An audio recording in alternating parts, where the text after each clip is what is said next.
안녕하세요. 매일 성경통도 묵상을 통한 은혜 나누기의 정선옥입니다. 오늘의 제목은 동방박사를 왜 예루살렘에입니다.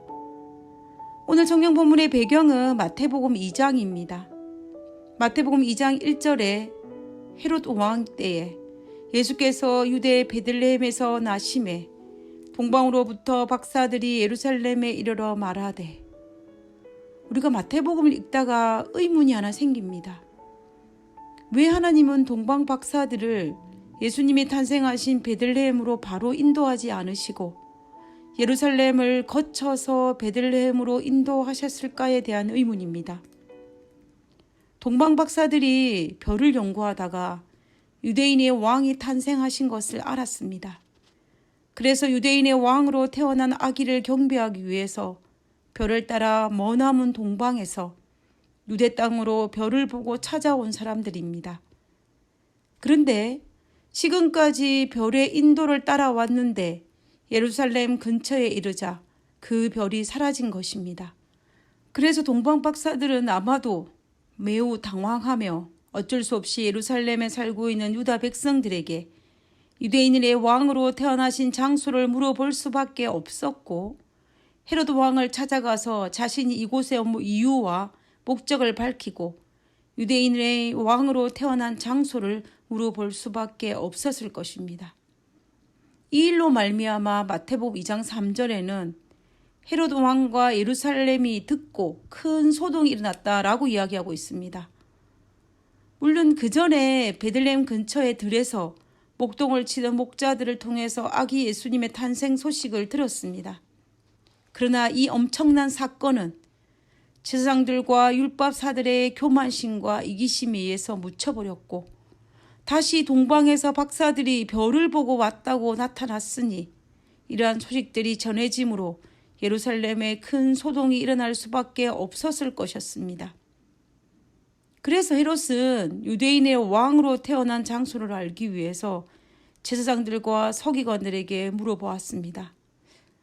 만약 헤롯이 성경을 조금만 연구한 사람이라면 베들레헴에서 태어난 것을 알았을 것입니다.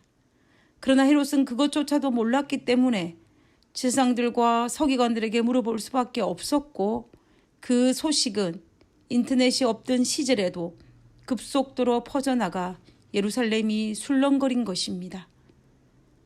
결국 그 결과 예루살렘에 헤롯 왕도 제사장과 서기관들도 그리고 백성들도 베들레헴의 메시아가 탄생하였다는 소식을 듣게 된 것입니다. 그런데 참으로 이상한 것은 그 어느 누구도 예수님의 탄생을 확인하기 위해서 베들레헴에 간 사람이 없다라는 것입니다. 왜 그랬을까요? 왜 동방박사의 말을 믿지 않았을까요? 그렇다면 도시가 술렁거릴 필요는 없는데 분명 동방박사의 말이 그들에게 울림이 되었음은 사실입니다. 그러나 그 울림이 행동으로 옮길 만큼 믿지는 않았다라는 것입니다. 헤롯을 비롯한 지도자들은 단지 동방박사들의 이 방문을 광신적인 흥분으로 매도했고, 백성들도 별반 관심을 두지 않았던 것입니다. 성경 그 어디를 보아도 동방 박사들과 베들레헴 길에 동행한 사람은 없었고, 먼저 베들레헴에 가서 예수님을 찾은 사람도 없습니다. 결국 동방 박사로 말미암아 술렁거린 이 술렁거림은 잠시 동안의 술렁거림으로 끝나고 또다시 평범한 일상으로 돌아갔다라는 것입니다. 그뿐만 아니라 시기적으로 동방 박사의 예루살렘 방문 전에 요셉과 마리아가 아기 예수님이 태어나신 40일 만에 예루살렘에 올라가 규례대로 성전에서 정결 예식을 할 때 경건한 사람 시므온과 여선지자 안나가 그것을 알아보고 기뻐하며 예언하였습니다. 그렇다면 분명히 시므온과 안나는 예수님에 대한 사실을 예루살렘에 말하였을 것입니다. 그러나 그 소리도 묻히고 말았습니다. 그리고 난 이후에 동방박사의 방문으로 한때는 술렁거림이 있었지만 다시 묻히고 말았다는 것입니다. 너무 가슴 아픈 일입니다. 어쩌면 하나님은 예루살렘에 속해 있는 백성들에게 메시아의 탄생에 대해서 알려주고자 했지만 그들은 스스로 그것을 거절한 것입니다. 그래서 어쩔 수 없이 동방 박사들만 베들레헴으로 가는 길을 떠났습니다.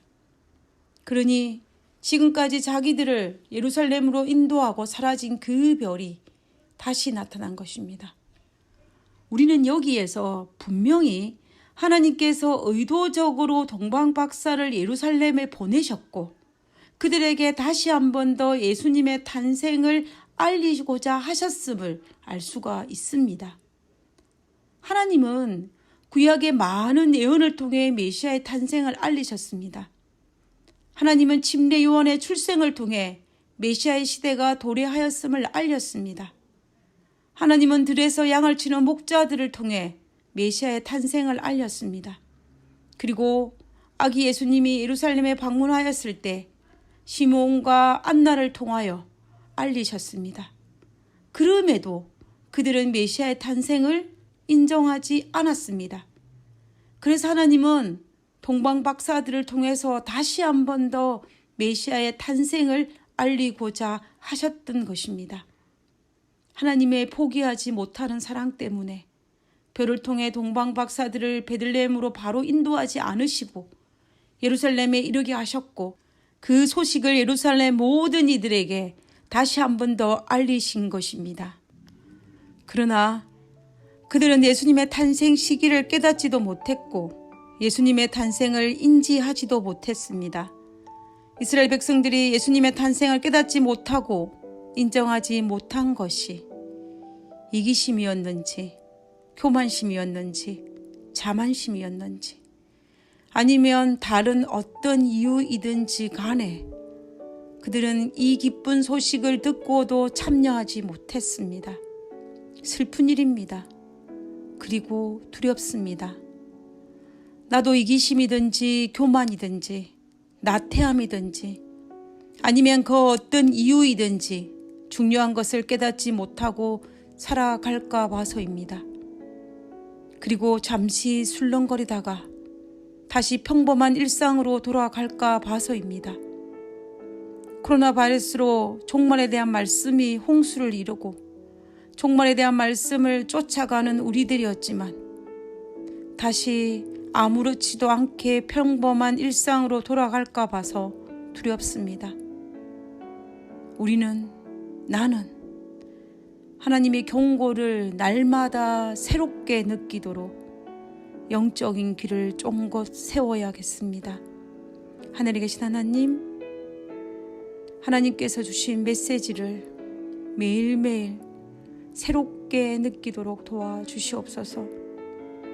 하나님, 오늘의 이 마음이 잠시 동안의 술렁거림으로 끝나지 않고 또다시 평범한 일상으로 돌아가지 않도록 아버지여 오늘의 우리의 삶을 지켜주시고 우리의 영적인 마음을 붙들어 주셔서 예수님 오심을 기뻐하고 그 기쁨에 동참할 수 있는 특권을 누리게 하여 주시옵소서. 오늘 하루의 삶이 아버지께 영광이 되게 하여 주시옵기를 거룩하신 예수님 이름으로 기도드렸습니다. 아멘.